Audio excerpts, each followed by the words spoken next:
Terima kasih pemirsa, Anda masih bersama kami di Seputar Bali. Menjelang peringatan Hari Raya Nyepi, umat Hindu di Lamongan, Jawa Timur terus melakukan berbagai persiapan. Salah satunya adalah membuat ogoh-ogoh untuk diarak berkeliling desa pada hari pengerupukan sebagai salah satu rangkaian perayaan Nyepi. Uniknya pemirsa, selain umat Hindu, umat Islam dan juga Kristen sengaja turut membuat ogoh-ogoh sebagai bentuk toleransi antar umat beragama.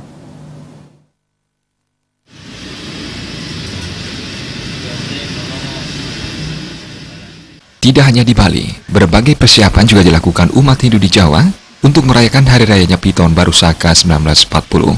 Seperti yang dilakukan umat Hindu di Desa Balun, Kecamatan Turi, Kabupaten Lamongan, Jawa Timur. Mereka sibuk menyelesaikan 5 ogoh-ogoh di area Pura Sweta Mahasuci desa setempat. Pembuatan ogoh-ogoh yang dilambangkan simbol kejahatan atau buta kala ini sudah mereka mulai pada bulan Januari lalu.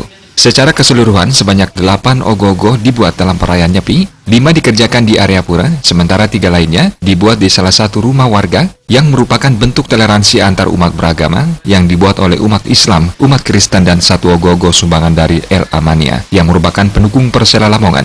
Membutuhkan keterampilan khusus, kreativitas, serta ketelatenan dalam membuat karakter buta kala yang nantinya diarak keliling kampung hingga dibakar ini. Ogoh ini sudah sampai berapa persen, Pak? Sudah sekitar 90% sekarang. Berapa ogoh yang akan ditampilkan diarah nanti? Yang diarah nanti ada 8 ogoh-ogoh. Dari 5 ogoh-ogoh itu dari umat sendiri, terus yang 3 dari umat lain. Ada 1 ogoh-ogoh dari yaitu Paguyuban El Amania. Terus 1 lagi dari acara gubuk ini. Terus ini tema yang dihadirkan apa, Pak? Tentang apa? Ogoh ini menceritakan apa? Ogoh-ogoh ini menceritakan antara sifat-sifat manusia. Sifat-sifat manusia yang buruk, ini kita tunjukkan seperti inilah.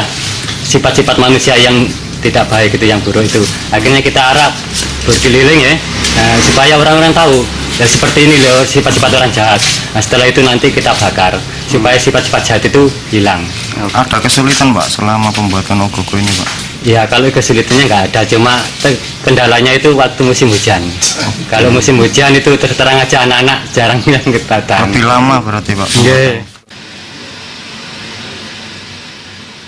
Selain membuat ogoh-ogoh, sejumlah persiapan lain juga telah dipersiapkan pengurus pura, seperti melasti dan upacara Tawur Agung Kesanga pada hari ini. Desa Balun sendiri dikenal dengan sebutan Desa Pancasila. Setidaknya terdapat 3 agama, Hindu, Islam, dan Kristen, dengan tempat ibadah yang saling berdampingan. Dari Lamongan, Jawa Timur, Muhammad Basoir melaporkan.